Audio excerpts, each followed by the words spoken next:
Hello and welcome to Season 3 of the Push podcast.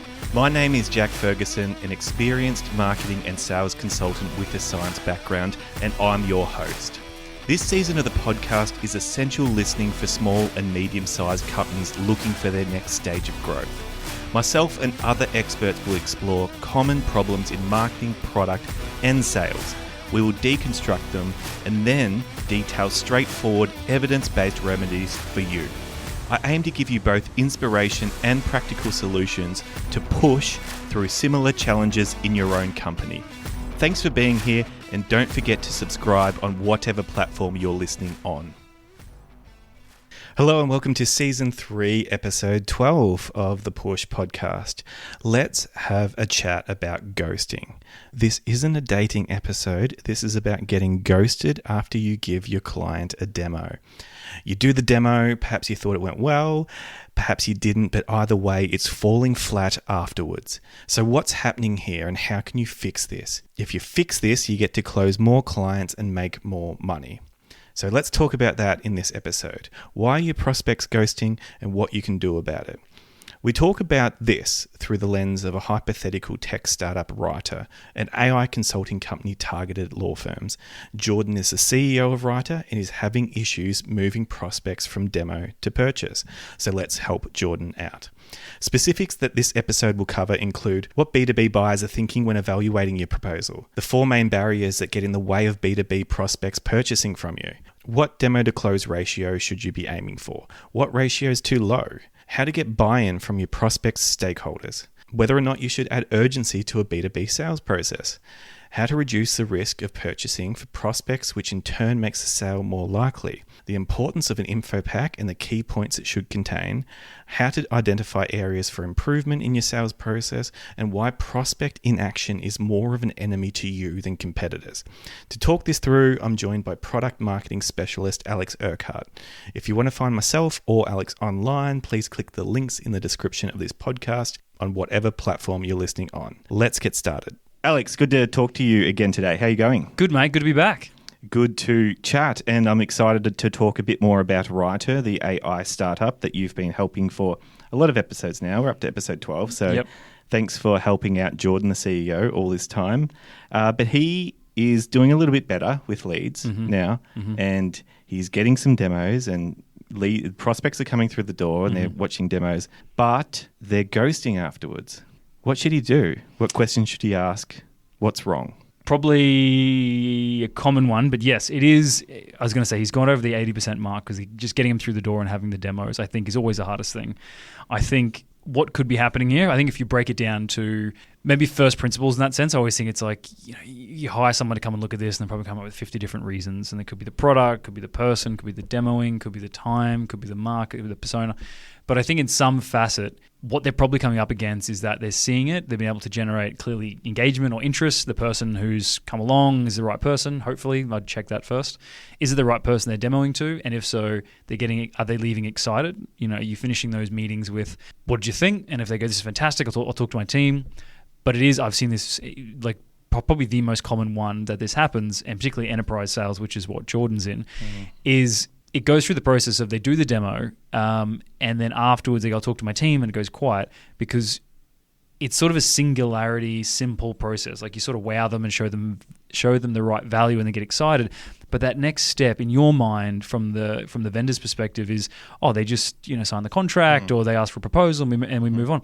But from their perspective, most of these B2B sales, you've probably got 6 people you've got to include, whether it's a couple of users. You are changing usually a fundamental business process. So forget about the product for a second. You're going to change the way people email, the way people Slack each other, or the way people interact or log projects or whatever it is. But for this case, you're changing their entire proposal writing process. So it doesn't matter how great the product is. That's a huge shift. So I think when they go to that last stage, usually it's because they leave, they're excited, they're on a high. I've even done this from both perspectives. And they go back to their team and they go, hey, I saw this thing today, really cool. Here's the email he sent me. Here's a video or whatever that bit of collateral is. And the boss or the colleague or whoever that is sort of goes, oh, yeah, cool, okay, is it any good? Like, yeah, it's worth the time.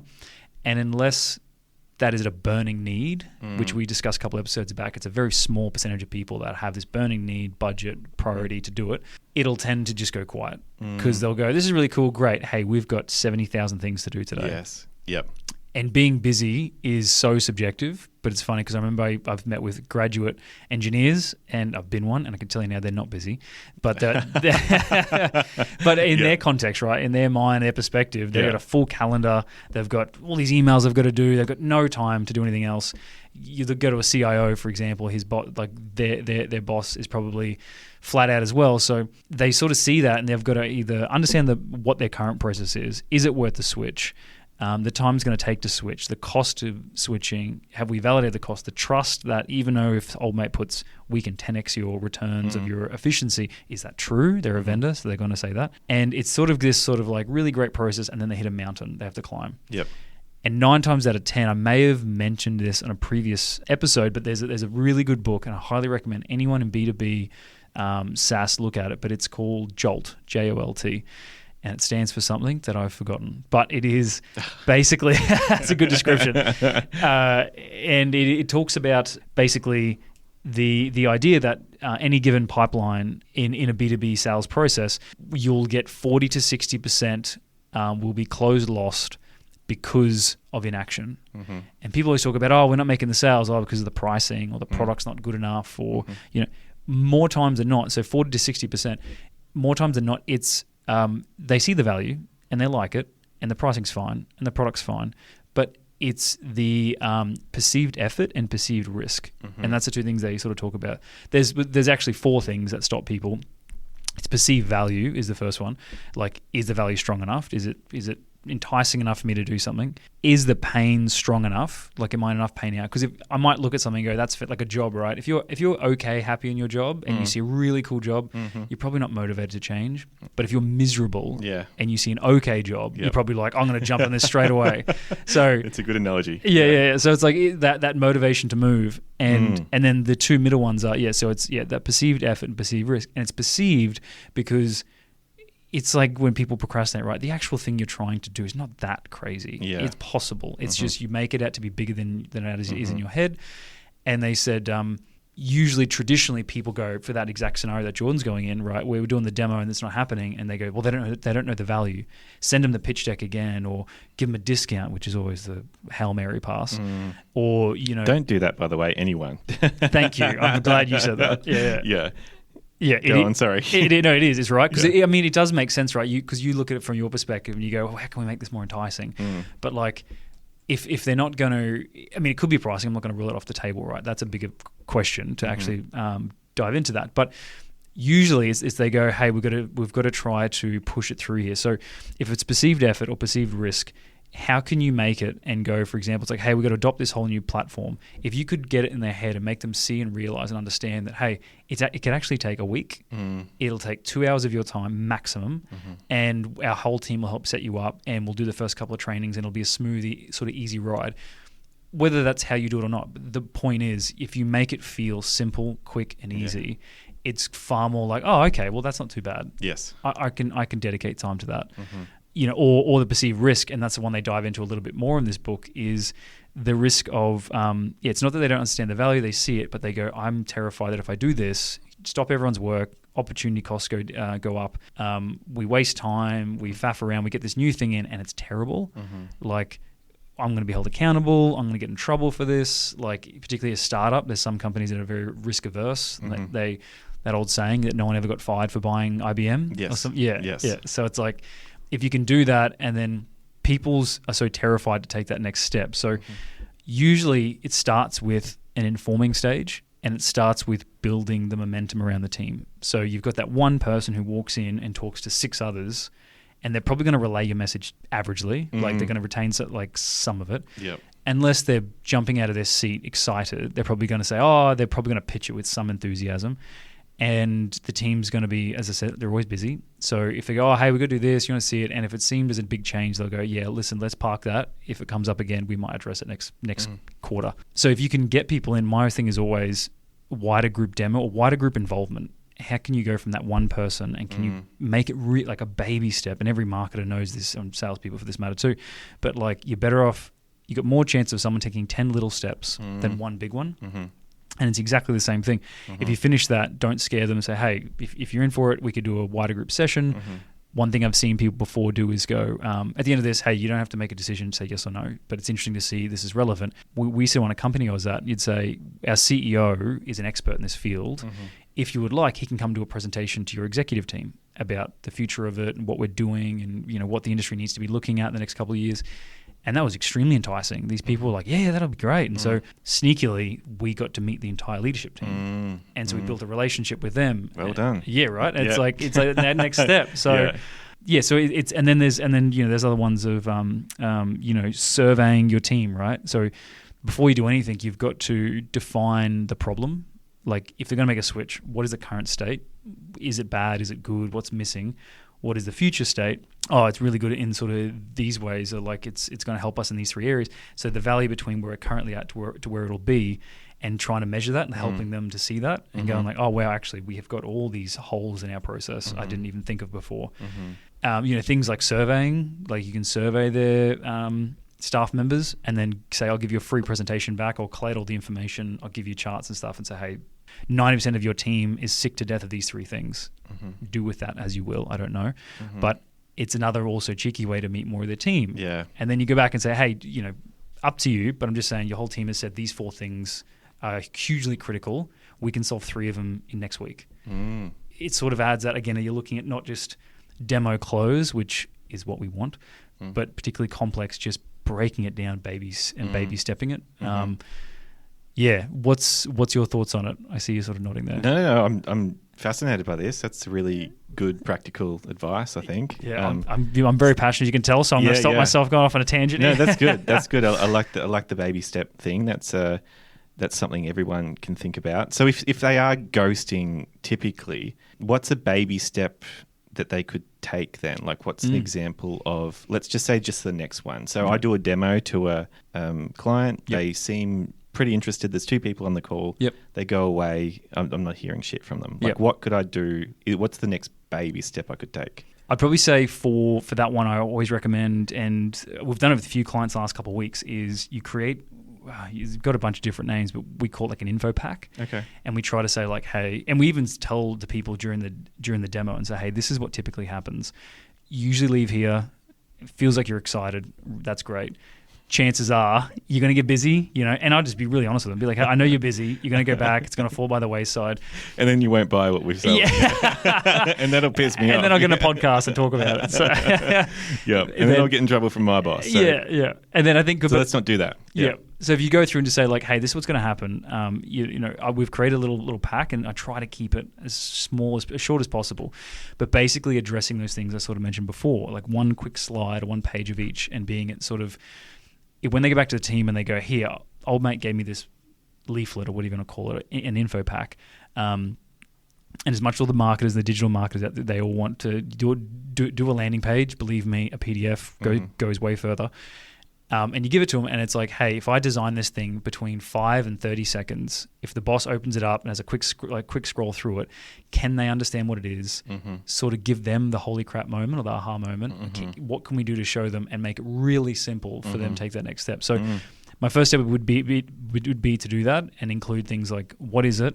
The major three, right? What is it? What do you do? Why should I care? Bunch of testimonies, put as many social proof as you can in there, logos. Here's what we do. And if you've got like a rough estimate of it, you know, typically people go from this to this. Gav Tai, who I believe you've interviewed before, he calls it the fat guy, skinny guy model. And that's the before and after. You're here, we can get you here. Yeah. And it's very clear. It's like, oh, well, that's where I'm at. Yeah, I want to get to that.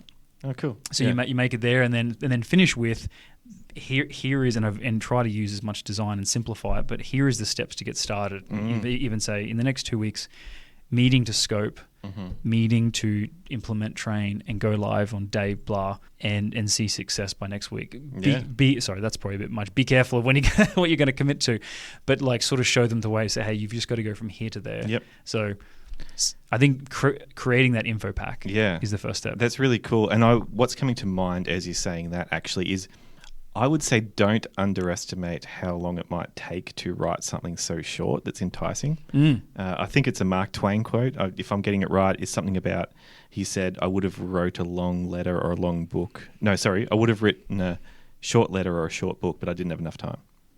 Yeah, okay. Yeah. So this idea that, like I can see that, and I'm thinking to myself, don't gimp on making sure you get that back just to the bare minimum. Yes, 100%. And it might take a while, like because I see sometimes people be a bit what I consider lazy. They write a big thing. And, it's a lot more effort to write a short thing. Yes. So I just add that in there. I agree. And I was going to say, anyone who's ever been a part of doing new website design or tried to do a landing page, you definitely know that feeling. And you can always tell, and it's not a bad thing. We've all done it. You go your first time doing it and these big paragraphs, on the websites, and it's this huge amount of content. You're like, no one's reading this. Yeah. This is like, I think websites are worse. They're somewhere between like 5 and 12 seconds now. It's like people look at it. Most don't scroll past the first panel. Yep. It's like, what is it? What does it do? If there's a video, great. That's really simple. I can click that, buy myself a couple seconds.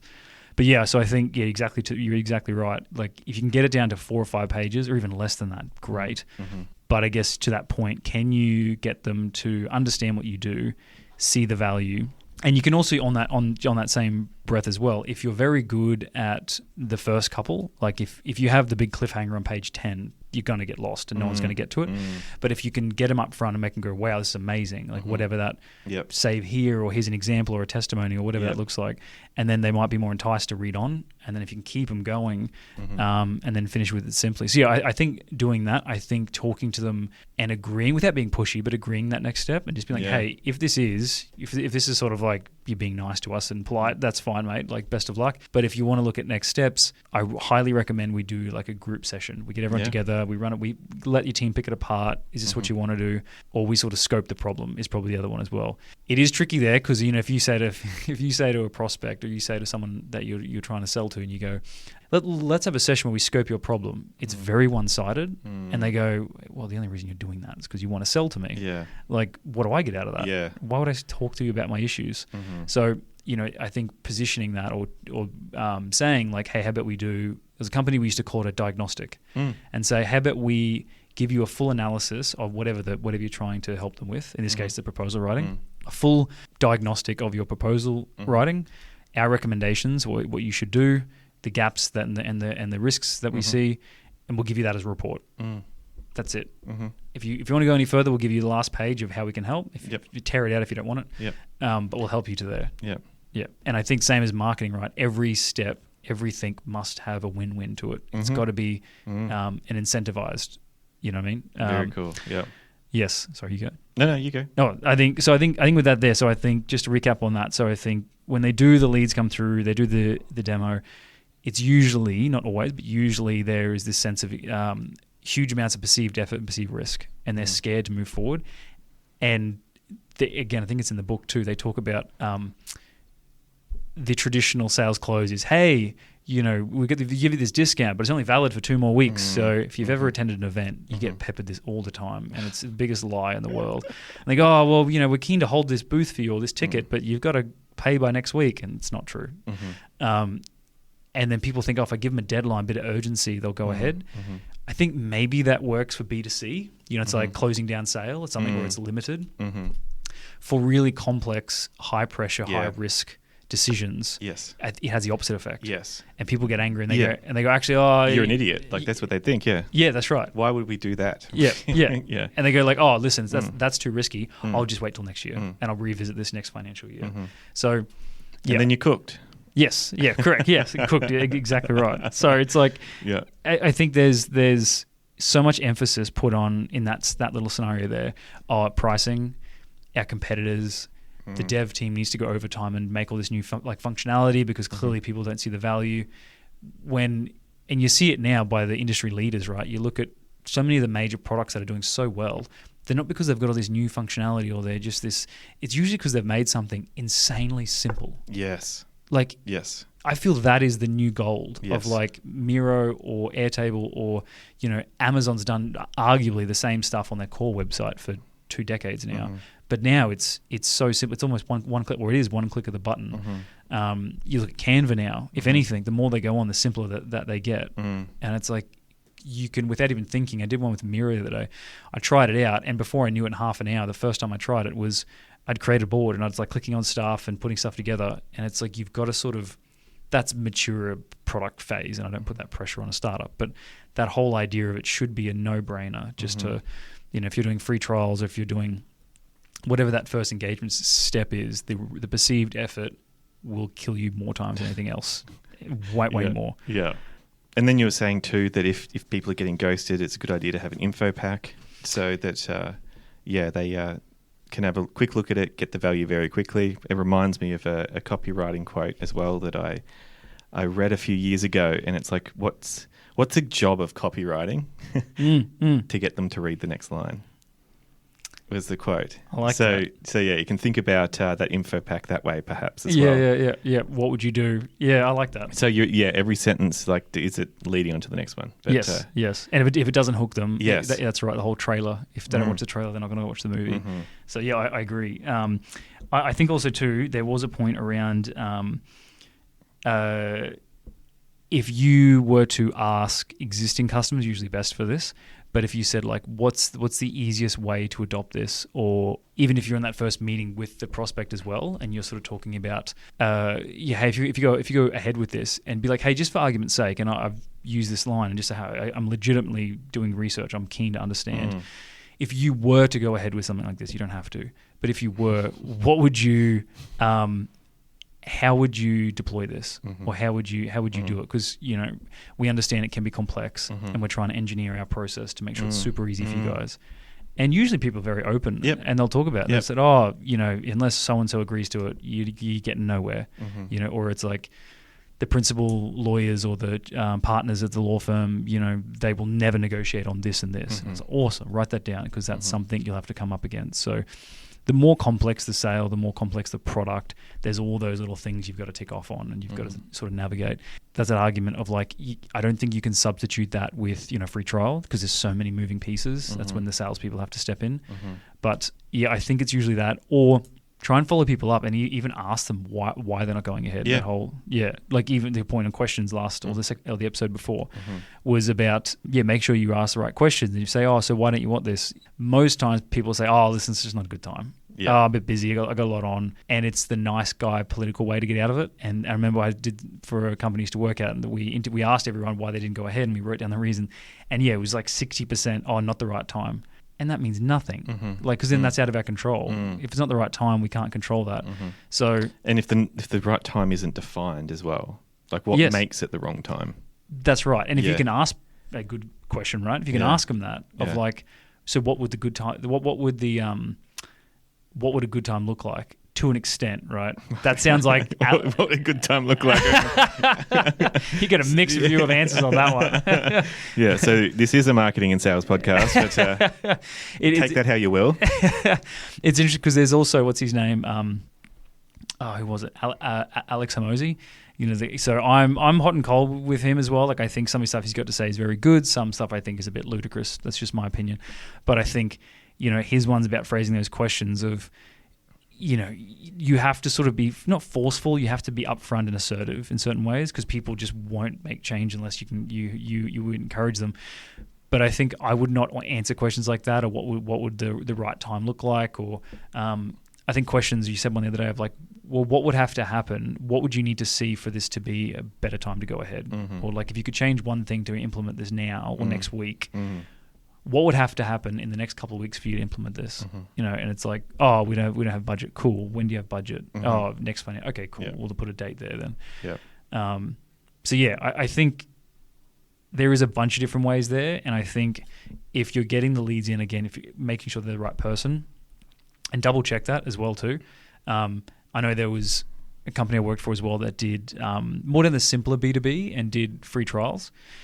And they had 10,000 free trial signups and maybe 100 users, 100 paid. They were pretty expensive. Sorry, these 10, excuse me, let me start that again. 10,000 sign up free trials and 100 paying clients, but those 100 paying were quite big. So it was okay. They were doing enough money to come through. They wanted more, of course. But that strike rate is what, 1%? Like, that's so low, like 1%. And, there's stats on Lenny's podcast. I think he did a whole summary of it all. And you should be looking to between 5 to 15 or close even to 20% for certain things. So, and then we sort of looked at it and we realized that when people were signing up for these free trials, when we interviewed them, we followed up a lot of them because they had to put their phone numbers in, their emails. And we said, hey, saw you logged in, haven't done much, would love to get your feedback. Is it confusing? Is there something wrong with it? And so many of them came back and said, oh, yeah, I signed up to it because I saw that your product helps, and I'll keep it anonymous, but it's like your product helps, we'll use this case, helps lawyers. And they went, well, I'm a lawyer. And then I got into it and I was like, oh, this has got nothing to do with me. Like, you know what I mean? This is for senior lawyers in Southeast Asia or something. It was very specific. So it was actually not necessarily the product. It wasn't the product. It wasn't even it was the upfront framing and positioning. And targeting of it maybe as well. Correct. Yeah. Yes. It was like we were targeting so broadly that 1% were actually going to the finish line. And ironically, there was other pieces around that as well where I don't want to turn this into a free trial episode, but it was that same thing of the perceived effort.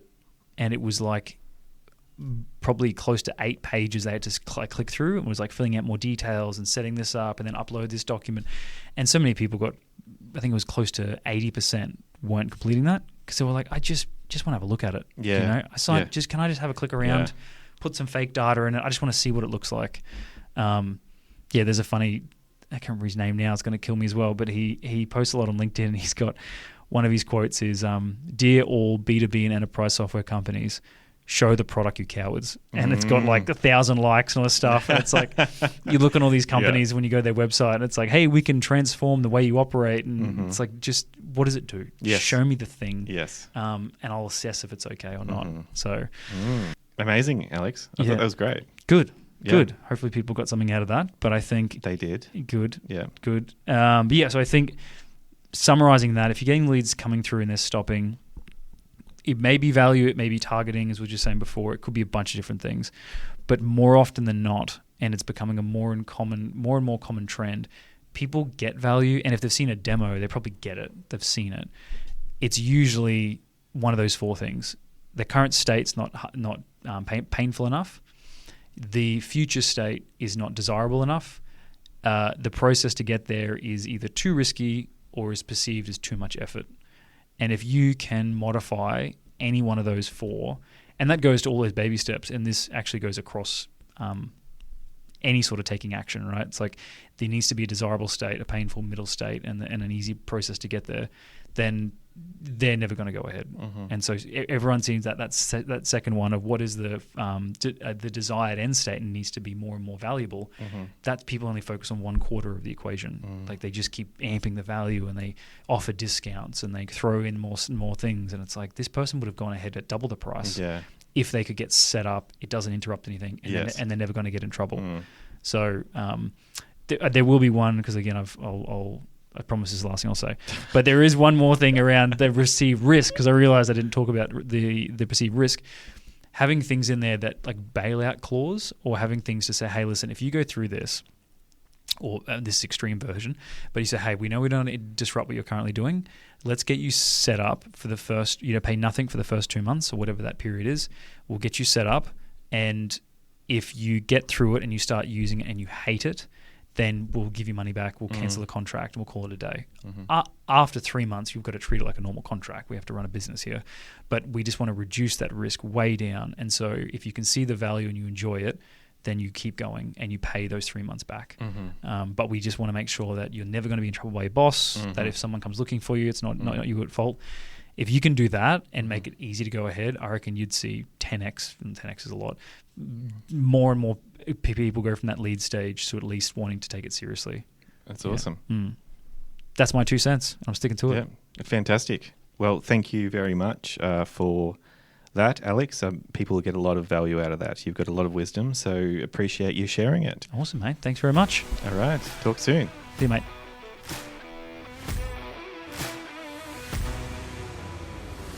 Thanks for listening to this episode of the Push Podcast. Please remember to subscribe, and if you are enjoying the episodes, please leave a review of the podcast on your platform of choice. It really helps to build the podcast credibility and to help others find this type of information.